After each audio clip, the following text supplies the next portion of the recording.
আজকে আমলা বিদ্রোহ নিয়ে কথা বলবো, তো তার আগে একটু পিছন থেকে শুরু করতে হবে অফিসার্স ক্লাব থেকে। এই ক্লাবটা একটা সরকারি সম্পত্তি এবং রাষ্ট্রীয় অর্থে পরিচালিত সামাজিক প্রতিষ্ঠান। এটা বহু বছর ধরে একটা নির্দিষ্ট গোষ্ঠীর নিয়ন্ত্রণে ছিল, যারা ক্লাবটাকে আওয়ামী লীগের দলীয় আড্ডাখানায় পরিণত করছিল। বিগত 15 বছরে এই সমস্ত কর্মকর্তা শুধু ফ্যাসিবাদ প্রতিষ্ঠার মাধ্যমে নিজেদের অপকর্ম সীমাবদ্ধ রাখেনি, তারা ভয়াবহ দুর্নীতিতে আকণ্ঠ নিমজ্জিত হয়েছিল। ক্ষমতাসীন দলের সঙ্গে জোটবদ্ধ হইয়া তারা দুর্নীতি এবং লুটপাটের মাধ্যমে বিপুল সম্পদ করায়ত্ত করছে। আমলারা মন্ত্রণালয়ের চিফ অ্যাকাউন্টস অফিসার হওয়ার কারণে সকল বড় বড় দুর্নীতিতে তারা বাগাইছে সিংহভাগ অর্থ, এখনও তারা বাগায়। এর বাইরে এই ধরনের কর্মকর্তাদের অতি উৎসাহের বিষয় ছিল গুম, খুন, গুরুতর জখম, অসংখ্য মিথ্যা মামলা এবং বিরোধী মতাবলম্বীদের দমনমূলক অপকর্ম। মত প্রকাশের স্বাধীনতাকে হরণ করার ক্ষেত্রে তারা ফ্যাসিস্ট চেতনার প্রতীক হয়ে উঠছিল। এই লোকগুলা ক্ষমতাসীন গোষ্ঠীর সক্রিয় অংশ হিসেবে কাজ করছে এবং খুনি হাসিনার ফ্যাসিবাদী নীতির অগ্রগামী সৈনিক ছিল। দুঃখজনকভাবে 5ই আগস্টের ছাত্র জনতার রক্তক্ষয়ী বিপ্লবের পরও এই সমস্ত অপরাধীদের চিহ্নিত করে জবাবদিহিতার আওতায় আনা সম্ভব হয়নি এখনো। এইটা অন্তর্বর্তীকালীন সরকারের একটা বড় ব্যর্থতা এবং জাতির জন্য গভীর হতাশার কারণ হয়ে আছে। 5ই আগস্টের পর পদোন্নতি প্রাপ্তিরাই এখন Bangladesh administrative service association BASA এই বাসার নেতৃত্ব দিচ্ছেন। অন্যদিকে বিএনপি অনুসারী পদোন্নতি বঞ্চিত অবসরপ্রাপ্তরা অফিসার্স ক্লাবের নেতৃত্ব দখল করছেন। এই দুই প্রতিষ্ঠান এর সদস্যদের নির্বাচিত প্রতিনিধিরা চালাচ্ছেন জবরদখলকারীরা। সবগুলো আসনে জোর কইরা বসে পড়ছেন। ক্লাব নেতৃত্বের অনুগতরাই এই বাসার নেতৃত্বে সমাসীন হয়েছেন। প্রশাসন ক্যাডার অফিসারদের একটা বহুমুখী সমবায় সমিতি আছে। এই সমিতি আর অফিসার্স ক্লাব এখন পরিচালিত হচ্ছে অভিন্ন ব্যক্তিদের নেতৃত্বে। ধানমন্ডিতে অবসর নামে অবসরপ্রাপ্ত কর্মকর্তাদের একটা সংস্থা আছে, তার নেতৃত্ব এখন এই সমস্ত নেতাদের করতলগত। এই দুইটার নেতৃত্বে যারা আছেন তারাও নির্বাচিত না, দখল করছে। এই যে 4টা সংগঠনের কথা বললাম, এই 4টা সংগঠনের পাশাপাশি নাম সর্বস্ব আরো 2টা সংগঠন অফিসার্স ক্লাব থেকে ভুইফোড়ে তারা পরিচালনা করতেছে। বক্তৃতা বিবৃতির মাধ্যমে প্রশাসনকে নিয়মিত ভয়, ভীতি, হুমকি দামকি এইটা প্রদর্শনের জন্য ব্যবহৃত এই প্যাড সর্বস্ব সংগঠন 2টার নাম হইল বৈষম্য বিরোধী কর্মচারী ঐক্য ফোরাম এবং জুলাই আগস্ট গণবিপ্লব কমান্ড কাউন্সিল। ওরে বাবা, ডরাইছি। বাস্তবে এই জাতীয় সংগঠনের কোনো অস্তিত্বই নাই। এর চেয়ে বড় জঘন্যতম প্রতারণা এবং জালিয়াতির ঘটনা আর কি হইতে পারে? অথচ প্রতিনিয়তই এই কাজটা করে যাচ্ছে অফিসার ক্লাব দখলকারী এই গং। আর এমনটাই হচ্ছে আজ বাংলাদেশের প্রশাসন ক্যাডারের সর্বোচ্চ পদে পৌঁছানো কিছু অফিসারের প্রকৃত মান এবং আসল চেহারা। 5ই আগস্ট ফ্যাসিবাদী শাসনের অবসানের পর ক্লাবের পরিবেশ উন্নত হবে এবং হারানো ঐতিহ্য ফিরে আসবে বলে আশা করা হয়েছিল, কিন্তু দুর্ভাগ্যজনকভাবে এক গোষ্ঠী থেকে আর এক গোষ্ঠীর দখলে ক্লাবের নেতৃত্ব হস্তান্তরিত হইয়া সেখানে দুর্নীতির নতুন অধ্যায়ের সূচনা হয়েছে। বর্তমানে ABM আব্দুল সাত্তারের নেতৃত্বে ক্লাবটা অনিয়ম এবং বেআইনি কর্মকাণ্ডের কেন্দ্রে পরিণত হয়েছে। জনাব সাত্তার 82 ব্যাচের প্রশাসনিক কর্মকর্তা, যিনি বিএনপি চেয়ারপারসন বেগম খালেদা জিয়ার একান্ত সচিব ছিলেন। সরকারি দায়িত্ব পালনকালে দুর্নীতির অভিযোগের কারণে বিতর্কিত ব্যক্তি। তিনি অফিসার্স ক্লাবের সাধারণ সম্পাদকের পদ দখল করছেন এবং সহযোগী হিসাবে দুর্বিনীত আরেক আমলা আব্দুল খালেককে কোষাধ্যক্ষ বানাইছেন, যা নিয়ে ব্যাপক প্রশ্ন উঠছে। বিশেষ করে ক্লাবের জন্য 400 কোটি টাকার নির্মীয়মান নতুন ভবন প্রকল্পকে কেন্দ্র করিয়া তাদের তৎপরতা ব্যাপক সন্দেহের সৃষ্টি করছে। অফিসার্স ক্লাবের গঠনতন্ত্র অনুযায়ী এর সাধারণ সম্পাদক ক্লাবের প্রধান নির্বাহী এবং সভাপতি হন মন্ত্রিপরিষদ সচিব। কিন্তু বর্তমানে ক্লাব দখল করে গঠনতন্ত্রের লঙ্ঘনের মাধ্যমে 2 বছর মেয়াদে একটা অস্থায়ী কমিটি গঠন করা হয়েছে। এহেন পরিস্থিতিতে সাত্তার খালেক গংদের সাথে মন্ত্রিপরিষদ সচিব শেখ আব্দুর রশিদ এবং প্রধান উপদেষ্টার মুখ্য সচিব সিরাজউদ্দিন সাথীর মতো খ্যাতিমান, সজ্জন এবং শ্রদ্ধাভাজন অফিসাররা কিভাবে সংযুক্ত থাকেন এটা আমাদের বোধগম্য না। বিশেষ করে সাথী ভাইয়ের সংযুক্তি, এটা আমাকে বিস্মিত করছে, বিহ্বল করছে। আমাদের বিস্ময় এবং বেদনার কোনো অবসান ঘটতেছে না। রাষ্ট্র এবং সরকারের শীর্ষ পর্যায় থেকে রাজধানীর শহর, নগর, বন্দরের অলিগলি, গ্রামগঞ্জের হাট বাজার সহ সর্বনিম্ন তলা পর্যন্ত প্রায় সবকিছু দখল নিয়ে ফেলছে একটা দল। কারা আর নাম কইলাম না, আমি তিক্ততা বাড়াইতে চাই না। দলবাজ এবং দখলদার হিসেবে তাদের চিহ্নিত লোকদের নাম সর্বত্রই ছড়ায় পড়ছে, আপনারা চেনেন। এখন প্রশ্ন হচ্ছে, দলটা কি গণ অভিযোগের এবং অভিশাপের কাঠগড়া থেকে নিজেকে মুক্ত করতে সচেষ্ট হবে, না নির্বাচনী দিল্লির লাড্ডু খেয়া আত্মাহুতি দেবে? এইখানে অন্তর্বর্তী সরকারের চ্যালেঞ্জ কি? সাবেক অর্থ সচিব জাকির আহমেদ খানের নেতৃত্বে একটা কমিটি গঠন করা হয়েছে, যা 2009 থেকে 2024 সালের 5 আগস্ট পর্যন্ত সরকারি কর্মকর্তাদের পদোন্নতি বঞ্চনার কারণ, সংখ্যা এবং পদ্ধতি পর্যালোচনা করবে। তবে এই কমিটি শুধুমাত্র প্রশাসন ক্যাডারের কর্মকর্তাদের ভূতাপেক্ষ পদোন্নতির সুপারিশ করায় ইতিমধ্যেই তারা নিরপেক্ষতার মানদণ্ডে ব্যর্থ হয়েছে এবং তাদের বৈধতা প্রশ্নবিদ্ধ হয়েছে। বেসামরিক প্রশাসনের পাশাপাশি সামরিক প্রশাসনেও বিপুল সংখ্যক কর্মকর্তাকে পদোন্নতি বঞ্চিত করা হয়েছে। এমনকি অনেককে চাকরিচ্যুত করা হয়েছে। বিডিআর হত্যাকাণ্ড সহ বিভিন্ন ষড়যন্ত্রে বহু সেনা অফিসার নিহত হয়েছেন, আহত হয়েছেন। টর্চার সেলের নির্মম অত্যাচারের মাধ্যমে অনেককে বছরের পর বছর নিপীড়ন করা হয়েছে, অনেককে চাকরি হারাইছে প্রতিবাদ করার জন্য। দেশ ছাড়া হয়েছেন অনেকে।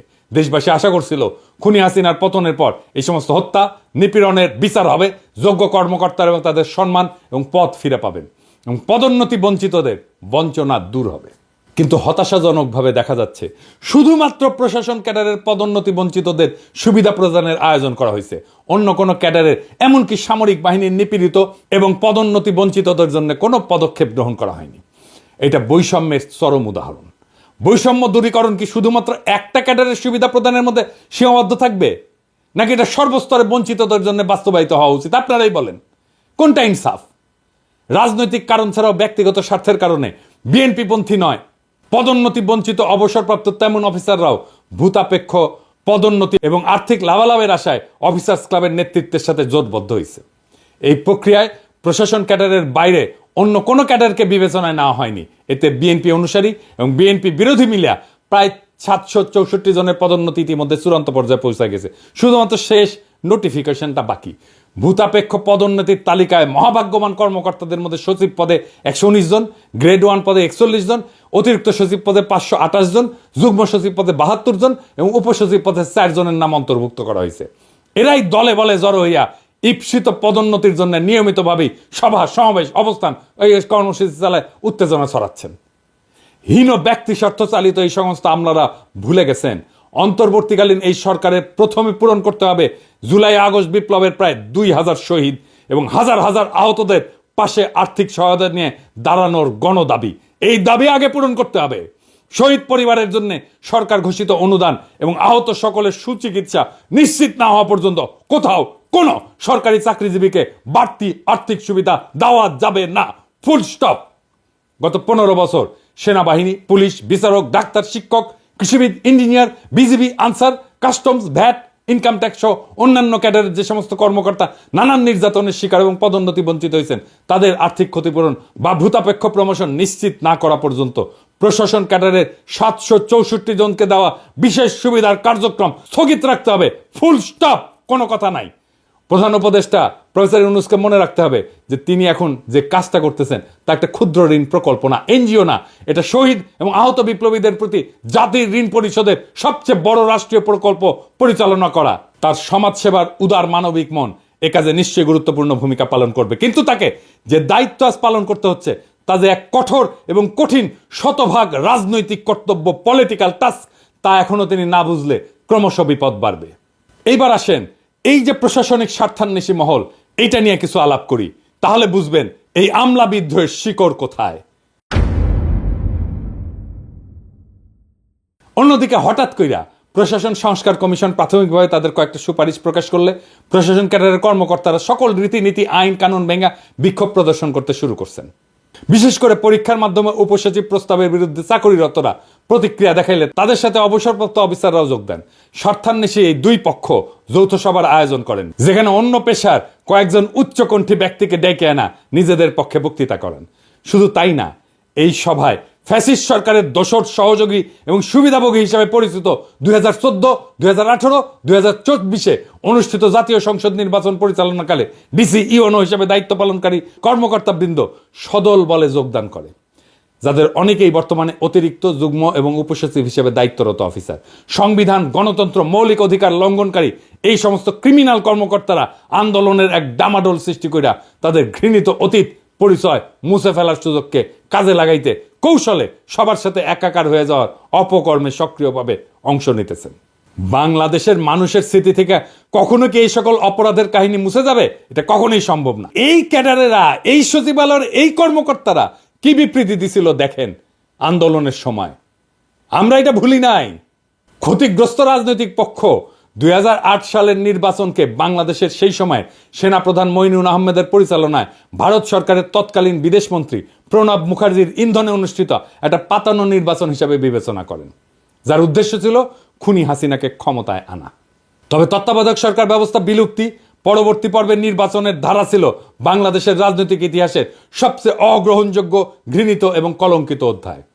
2014 সালে অনুষ্ঠিত একতরফা বিনা ভোটের নির্বাচনটা, যেখানে 153 জন এমপি বিনা প্রতিদ্বন্দ্বিতায় জয়ী হন, তা দেশবাসীর মধ্যে ব্যাপক ক্ষোভ এবং নিন্দার সৃষ্টি করছিল। এরপর 2018 সালের নিশিরাতের নির্বাচন ছিল এক কালিমালিপ্ত অধ্যায়। সেখানে ডিসি, এসপি, ইউনো এবং ওসিদের নেতৃত্বে রাতের আধারে ব্যালট পেপার নৌকা সিলমেরা ব্যালট বাক্স ভর্তি করা হয়েছিল। এছাড়া সর্বশেষ 2024 সালের ডামি নির্বাচনও এক মহাকেলেঙ্কারি হিসেবে লেখা থাকবে, যা ভোটের মাধ্যমে জনগণের স্বাধীন ইচ্ছা এবং পছন্দ অনুযায়ী সরকার গঠনের সকল ধারণাকে ধূলিসাৎ করে দিছিল। এসব নির্বাচন শুধুমাত্র গণতন্ত্রের অবমাননা না, দেশের ঐক্য, রাজনৈতিক স্থিতিশীলতা এবং বিশ্বাসযোগ্যতার জন্য এক বড় ধরনের বিপদ হয়ে দাঁড়াইছিল। 2014, 2018 এবং 2024 জাতীয় সংসদ নির্বাচন এবং ফ্যাসিবাদী শাসনামলে পরিচালিত স্থানীয় নির্বাচনে দায়িত্ব পালনকারী জেলা প্রশাসক, এসপি, ইউনো, ওসিদের চিহ্নিত কইরা তাদের জবাবদিহিতার আওতায় আনা প্রয়োজন। অনেক দেরি হয়ে গেছে, কিন্তু এখন এই কাজ শুরু করতে হবে। ওই সময়কার সকল প্রধান নির্বাচন কমিশনার, অন্যান্য কমিশনার, তথাকথিত ভোট ব্যবস্থাপনা এবং আইন শৃঙ্খলা রক্ষার দায়িত্বপ্রাপ্ত সংশ্লিষ্ট বিভিন্ন মন্ত্রণালয়ের সচিব, পুলিশের আইজিপি, তাদের বিভিন্ন বিভাগ, আনসার বিজিবির নানান স্তরের উচ্চপদস্থ কর্মকর্তা সহ সংশ্লিষ্ট সকল অফিসার কর্মচারীকে অবশ্যই অভিযুক্তের কাঠগড়ায় দাঁড় করাইতে হবে। কারণ এদের ভূমিকা গণতন্ত্রের ক্ষতি সাধন এবং ভোটাধিকার হরণের ক্ষেত্রে অত্যন্ত গুরুত্বপূর্ণ ছিল। 2 নাম্বার, এই কর্মকর্তারা ফ্যাসিবাদী শাসনের ইচ্ছা পূরণের জন্য নিরপেক্ষতা বিসর্জন দিচ্ছেন, সরকারি চাকরিবিধির লঙ্ঘন এবং প্রশাসনিক ক্ষমতার অপব্যবহার করছেন। 3 নাম্বার, তাদের কার্যক্রম তদন্ত কইরা উপযুক্ত শাস্তির ব্যবস্থা করা হলে ভবিষ্যতে এই ধরনের অনিয়ম প্রতিরোধ করা সম্ভব হবে। এইবার আসেন এই অসৎ আমলাতন্ত্রের সাথে রাজনৈতিক মৈত্রী কিভাবে হইছে বিরোধী দলের, যারা ফ্যাসিবাদ বিরোধী লড়াই করছে, সেইটা একটু দেখে নিই। ফ্যাসিবাদের অনুসারীদের সাথে বিএনপি পন্থী অফিসারদের একটা অশুভ মৈত্রী হয়েছে। এই মৈত্রীর বিষয়টা দলের হাইকমান্ডের নজরে পড়লেও তারা এই নিয়ে কোনো পদক্ষেপ গ্রহণ না করে নীরবতা অবলম্বন করতেছেন। অন্তর্বর্তীকালীন সরকার চাপে পড়ায় দলটার নেতারা আমোদিত হচ্ছেন। সরকারকে কোণঠাসা কইরা দলটা জনপ্রশাসনের উপর তাদের আধিপত্য বৃদ্ধির চেষ্টা করতেছে, যা আগাম নির্বাচন এবং ভবিষ্যতের ভোট যুদ্ধে ছলে বলে কৌশলে ব্যালট বাক্সে নিজেদের ভোট বাড়ানোর জন্য সহায়ক হবে বলে তারা চিন্তা করতেছেন। ইতিমধ্যে উপজেলা পর্যায় থেকে সচিবালয় পর্যন্ত বিভিন্ন বিভাগ, দপ্তর, পরিদপ্তর, বদলি, পদোন্নতি, টেন্ডার অনুমোদন, আটকে থাকা বিলের অর্থসার এবং বালু পাথর উত্তোলন সহ নানা বিষয়ের তদবির নিয়ে রাজধানীর অফিসার্স ক্লাবে এক সরব তদবিরের হাট বসছে, যেখানে দালালদের অবাধ আনাগোনা লক্ষ্য করা যাচ্ছে। এই বিশৃঙ্খল পরিস্থিতির সুযোগ নিয়ে বিএনপি নেতারাও তাদের ব্যক্তিগত তদবির নির্বিঘ্নে বাস্তবায়ন করায় নিচ্ছে। অসৎ দুর্নীতিবাজ আমলাদের এই অপরাধী চক্র অফিসার্স ক্লাব, অবসর সংস্থা এবং সমবায় সমিতির মতো প্রতিষ্ঠানগুলোতে এক ছত্র দখল করে ফেলছে। এই সমস্ত প্রতিষ্ঠানে বিপুল অঙ্কের আর্থিক লেনদেন এবং কার্যক্রম আছে, যা তাদের আরও প্রভাবশালী হওয়ার সুযোগ তৈরি করছে। এর ফলে তারা প্রশাসনের অভ্যন্তরে ব্যাপক কর্তৃত্ব প্রতিষ্ঠা করতে সক্ষম হয়েছে এবং তাদের আস্পর্ধা এমন মাত্রায় পৌঁছাইছে যে তারা লাগামহীন উচ্ছৃঙ্খল আচরণে সাহস পাচ্ছে। উদাহরণ হিসেবে বলতে চাই, জনপ্রশাসন সংস্কার কমিশনের প্রধানের বিরুদ্ধে মানহানিকর বক্তব্য করা, তার পদত্যাগের দাবি তোলা এবং 4 জানুয়ারির মহাসমাবেশের আয়োজনের ঘোষণা, এই সমস্ত কার্যক্রমের একমাত্র উদ্দেশ্য হলো প্রশাসনের উপর একছত্র আধিপত্য বিস্তার এবং রাষ্ট্রের এই গুরুত্বপূর্ণ অঙ্গকে নিজেদের নিয়ন্ত্রণে নিয়ে আসা। জনপ্রশাসন সহ সরকারের বিভিন্ন প্রতিষ্ঠানে অসৎ এবং দুর্নীতিবাজদের মধ্যে আজ যে সার্বজনীন ঐক্যের ধারা পরিলক্ষিত হচ্ছে, তা বাংলাদেশের গণতন্ত্র এবং সুশাসনের স্বপ্নকে কার্যত দুরূহ করে তুলবে। এই হীন স্বার্থবাদী গোষ্ঠী নিজেদের অনৈতিক কার্যক্রম চালায় যেতে ইতিমধ্যে সুবিধাজনক রাজনৈতিক মিত্র খুঁজে পেয়েছে এবং তাদের মধ্যে শক্তিশালী সমঝোতা গড়ে উঠছে। তাদের এই সংঘবদ্ধ কার্যক্রম সংস্কার অভিমুখী নীতিমালা বাস্তবায়নের পথে বড় ধরনের প্রতিবন্ধকতা সৃষ্টি করবে। প্রশাসনের এই গণবিরোধী অংশ কৌশলে রাজনৈতিক এবং প্রশাসনিক সিদ্ধান্তগুলোকে নিজেদের স্বার্থের অনুকূলে নিয়ে আসার চেষ্টা করছে, যা জনস্বার্থের সম্পূর্ণ উল্টা দিকে। দুর্নীতির এই ধারাবাহিকতা রক্ষার চেষ্টা সফল হলে শুধু রাষ্ট্রীয় সম্পদ লুটপাটে না, ন্যায় বিচার এবং জনস্বার্থ রক্ষার মতো মৌলিক কার্যক্রমগুলো ধ্বংস হবে। এই গোষ্ঠী তাদের ক্ষমতা ধরে রাখার জন্য রাজনৈতিক পৃষ্ঠপোষকতাকে হাতিয়ার হিসেবে ব্যবহার করতেছে এবং বিভিন্ন পর্যায়ে তাদের প্রভাব বিস্তার করতে সক্ষম হচ্ছে। এর ফলে প্রশাসনিক কাঠামো দুর্বল হয়ে পড়তেছে এবং জনস্বার্থের জায়গায় ব্যক্তিগত গোষ্ঠীগত দলীয় স্বার্থকেই অগ্রাধিকার দেওয়া হচ্ছে, যা একটা স্বাধীন কার্যকর গণতান্ত্রিক রাষ্ট্র পরিচালনার ক্ষেত্রে সবচেয়ে বড় ধরনের হুমকি। সরকার বিরোধী ষড়যন্ত্র এইখান থেকেই উত্থিত হয়েছে। কিভাবে আসেন দেখি। আজ দেশের সরকার বিরোধী তৎপরতার প্রত্যেকটা ক্ষেত্রে ফ্যাসিবাদের অনুগত কিছু কর্মকর্তার যোগসাজশ স্পষ্টভাবে লক্ষ্য করা যায়। 5 আগস্ট ঐতিহাসিক পরিবর্তনের পর কয়েক সপ্তাহ তারা ভয়ে নিষ্ক্রিয় থাকলেও এখন সক্রিয় হয়ে বুক চিতায় সরকার বিরোধী কর্মকাণ্ডে লিপ্ত। 2014 সালের বিতর্কিত নির্বাচনের সময় দায়িত্ব পালনকারী জেলা প্রশাসকেরা আজ সরকারের অতিরিক্ত সচিব, 2018 সালের ডিসিরা আজ যুগ্ম সচিব, 2024 সালের ডিসিরা উপসচিব পদে রয়েছেন। অতীতে খুনি হাসিনার আশীর্বাদে গুরুত্বপূর্ণ পদে আসীন হওয়া এই কর্মকর্তাদের এখন একমাত্র লক্ষ্য হলো সরকারকে ব্যর্থ প্রমাণ করে দেশে নৈরাজ্যকর পরিস্থিতি সৃষ্টি করা। দেখেন, যারা হাসিনার গুণগান করতে করতে কাইত হয়ে পড়তো, তারাই আজ এই আমলা বিদ্রোহের নেতা। আজকে প্রশাসন ক্যাডারের হৃদয়ের যে রক্তক্ষরণ, প্রশাসন ক্যাডার যে বৈষম্যের শিকার হওয়ার সম্ভাবনা, সেই সম্ভাবনাকে আপনাদের সামনে তুলে ধরার জন্য আমি হাজির হয়েছি। সম্মানিত সুধী, অনেকে বলে থাকেন আমাদের এই সাহস থেকে আসে। আমাদের সাহসের পেছনে কোনো সংখ্যা নেই, আমাদের সাহসের পেছনে কোনো ষড়যন্ত্র নেই।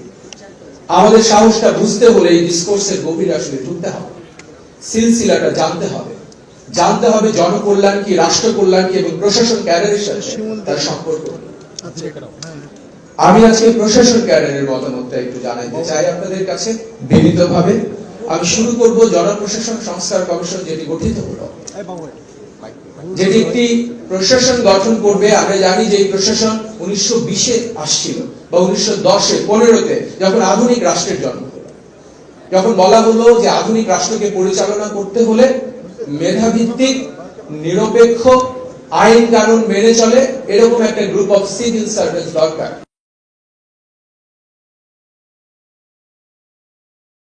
আমার স্বপ্ন ছুঁয়ে দিতে এই ফেলোশিপ এবং আপনি এক চিরস্থায়ী অনুপ্রেরণা হয়ে থাকবেন। মাননীয় প্রধানমন্ত্রী, এক এক দেশের উন্নয়নের এক এক মডেল। 1,47,000 বর্গ কিলোমিটারে প্রায় 17 কোটি মুখ, এত বিপুল সংখ্যক মানুষের খাদ্য, বস্ত্র, বাসস্থান, চিকিৎসা ও শিক্ষা নিশ্চিত করে উন্নত জীবনের স্বপ্ন দেখানোর যে অর্থনীতি, সেটি কোনো সহজ উন্নয়ন অর্থনীতি নয়। সেখানে তত্ত্বকে সাহস দিয়ে মোকাবেলা করতে হয়, যেটি আপনি করেছেন। অর্থনীতির এই মডেলকেই অনেকে শেখ হাসিনা মডেল বলেন এবং আমরা এই মডেলে 2041-এ যেতে চাই। আপনার সুস্বাস্থ্য ও দীর্ঘায়ু কামনায় শেষ করছি। সকলকে ধন্যবাদ।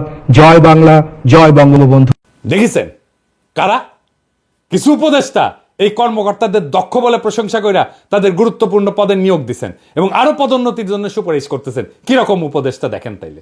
কিন্তু বাস্তবে তারা ছদ্মবেশে সরকারের বিরুদ্ধে অন্তর্ঘাত চালায় যাচ্ছেন। কোন আক্কেলে বিএনপি জামাতের সমর্থিত আমলা এদের সাথে মিলা সরকার বিরোধী ষড়যন্ত্রে লিপ্ত হয়েছেন? কার স্বার্থে? কাকে সুবিধা দিতে? আপনারা ওই মতলববাজ আমলাদের চিনেন না?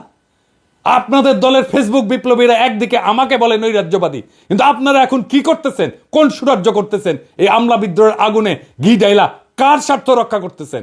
এই প্রশ্ন জনতার কাছে আপনাদেরকে দিতে হবে। এই গোষ্ঠী কৌশলে সরকারের অভ্যন্তরে বিভ্রান্তি এবং অস্থিতিশীলতা সৃষ্টি করতেছে। মতলববাজ এমন কর্মকর্তাদের চিহ্নিত কইরা দ্রুত এদের প্রতিরোধের পদক্ষেপ গ্রহণ করা জরুরি। একই সঙ্গে সরকারের গুরুত্বপূর্ণ পদে নিয়োগের ক্ষেত্রে সতর্কতা অবলম্বন এবং প্রাসঙ্গিক যোগ্যতা যাচাই করা আবশ্যক। সরকার যদি এখনই এই কর্মকর্তাদের চিহ্নিত করে তাদের কার্যক্রমের জন্য জবাবদিহিতার আওতায় না আনে, তবে এর ফলাফল হবে অত্যন্ত মারাত্মক। এদের অপতৎপরতা শুধু সরকারের স্থিতিশীলতাকে হুমকির মুখে ফেলবে না, বরং দেশের গণতন্ত্রায়ন এবং সার্বিক উন্নয়নকে ব্যাহত করবে। এই কথা ভুলে গেলে চলবে না যে খুনি হাসিনার শাসনামলে সচিব এবং অতিরিক্ত সচিব পদে যারা পদোন্নতি পাইছিলেন, তাদের একজনকেও এই চাকরিতে রাখা যাবে না। এইটা ছাড়া আমলাদের আপনি ঠান্ডা করতে পারবেন না। এদের জিহ্বা এত বড় হয়েছে যে এদের আকাঙ্ক্ষা লোভ এমন আকাশ ছুঁইছে, হাসিনার শাসনের লাগাম ছাড়া দুর্নীতির লাইসেন্স না পাওয়া পর্যন্ত এরা থামবে না। এদের পিছে দুদক লাগায় দেন, ঠান্ডা হয়ে যাবে। এই জন্যই দুদকের চেয়ারম্যান হিসেবে এমন কাউকে চাইছিলাম যে আমলা না। এখন বুঝছেন তো, প্রফেসর ইউনূসের সরকার এমন এমন জায়গায় গ্যাঞ্জাম লাগায় রাখে যেটা পরে তাদেরকেই বিপদে ফেলে। আরে আপাদ মস্তক করাপ্ট একটা ব্যুরোক্রেসিরে দাবরানি দেওয়া 1-2 এর ব্যাপার। ভালো হইয়া যান আমলা ভাইয়েরা, কাম কাজে মন দেন। এই দিন না করলে আরো দিন আছে। রাজনৈতিক দলগুলো আপনাদের হুজুর হুজুর করতে পারে, শেরের উপরে সোয়াশের আছে। আপনাদের হ্যাডম জয় বাংলা করে দিতে পারবে এমন শক্তিও বাংলাদেশে আছে। ফুটেন, বাড়ির যান, যা কামাইছেন ওইটা নিয়ে থাকেন। শেষে ম্যাঙ্গো আর স্যাক বোধ গান হয়ে যাবে, কারণ জনতা জেগে আছে। টাইগার আভি তাক জিন্দা হয়, ইনকিলাব জিন্দাবাদ।